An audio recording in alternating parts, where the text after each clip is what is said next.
Ukraine की जंग छिड़ते ही America की कमजोरी दुनिया के सामने आ गई। सुपर पावर अमेरिका की सबसे बड़ी कमजोरी बनता दिख रहा है तेल। लेकिन इस कमजोरी को दूर करने के लिए बाइडेन को खून का घूंट पीना पड़ सकता है। खबर है कि ईरान के कच्चे तेल पर अमेरिका की नजर है। लेकिन ईरान से तेल लेने के लिए अमेरिका को एक दुश्मन से हाथ मिलाना होगा। पिछले 5 दशक से चल रही अदावत को भूलना होगा। बाइडेन को वो करना होगा जो करने के बारे में उन्होंने कभी सपने में भी नहीं सोचा होगा। मतलब ये कि पुतिन को टक्कर देने के लिए बाइडेन वो कर सकते हैं जिसकी उम्मीद तो क्या कल्पना करना भी मुश्किल है। वो ईरान जिसे ट्रंप आतंकी देश कहते रहे, वही ईरान जिसके साथ हुई न्यूक्लियर डील को अमेरिका ने एक तरफा तोड़ दिया, वही ईरान जिस पर पूरे मध्य एशिया की शांति बिगाड़ने के आरोप लगते रहे, वही ईरान जिसे आतंकी संगठनों की बैसाखी कहा जाता रहा, वही ईरान जिस पर अमेरिका ने सख्त आर्थिक प्रतिबंध लगाए हुए हैं, और वही ईरान जिससे अमेरिका के कई दोस्त जंग लड़ने की तैयारी कर रहे हैं। अब अमेरिका को उसी ईरान के साथ हाथ मिलाना पड़ सकता है, क्योंकि ईरान ही वो मुल्क है जो फिलहाल अमेरिका के काम आ सकता है। अमेरिका को कच्चे तेल और नेचुरल गैस का एक बहुत बड़ा स्टॉक चाहिए, वो भी बहुत ही कम वक्त में, ताकि रूस पर यूरोप की निर्भरता को कम किया जा सके और रूस को आर्थिक प्रतिबंधों की तपिश महसूस करवाई जा सके। लेकिन अमेरिका अब तक न तो यूरोप से रूस को अलग कर पाया है और न ही रूस की अर्थव्यवस्था पर कोई बड़ी चोट कर पाया है, जिसकी साफ वजह है कच्चा तेल और नेचुरल गैस। यूरोप की मजबूरी है कि उसे रूस से ही कच्चा तेल और नेचुरल गैस खरीदना है।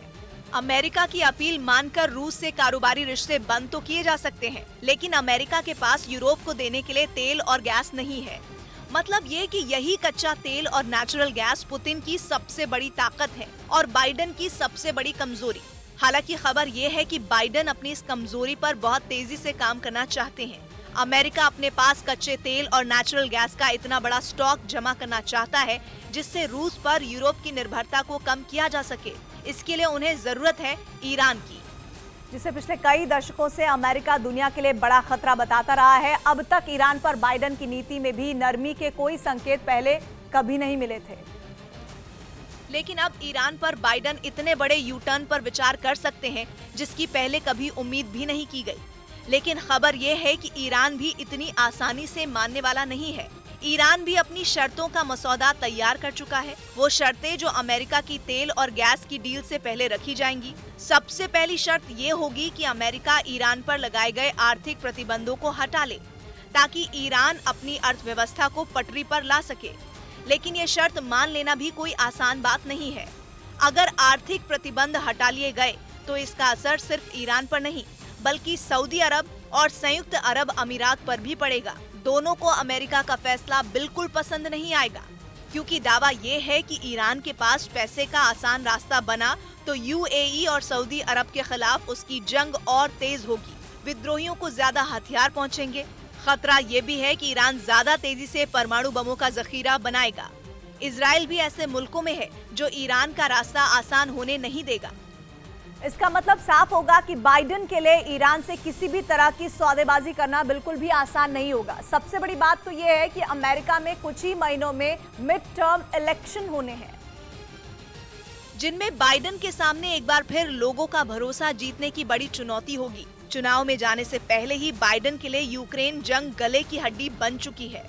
ऊपर से अगर ईरान पर नरमी बरती गई तो इसे अपने आप में अमेरिका की बड़ी हार के तौर पर देखा जाएगा। माना यही जाएगा कि लंबे वक्त तक प्रतिबंध लगाने के बाद भी ईरान का कुछ नहीं बिगाड़ पाए और आखिरकार अमेरिका ने ही हार मान ली। अगर ईरान से डील नहीं होती है तो पुतिन के सामने सुपर पावर अमेरिका का सरेंडर दिखने लगेगा। बाइडेन की यही मजबूरी ईरान के लिए मोलभाव का मौका बनी हुई है। ईरान अमेरिका से वो सब कुछ करवाना चाहता है जो वो करवाना चाहता है। असल में अमेरिका अपने रिजर्व तेल भंडार को खर्च नहीं करना चाहता। ऐसे में जब उसने रूस पर प्रतिबंध लगाया तो तेल के लिए ईरान की तरफ हाथ बढ़ाया। ईरान अमेरिका की इस मजबूरी को समझ गया और उसका फायदा उठाने की कोशिश करने लगा। ऐसे में बाइडेन अपनी ही चाल में फंसते नजर आ रहे हैं। इतना तय है कि अमेरिका का पलड़ा इस मोलभाव में कुछ कमजोर है, लेकिन अगर अमेरिका ईरान के आगे झुक गया तो मध्य एशिया में एक नई जंग का मोर्चा खुल जाएगा।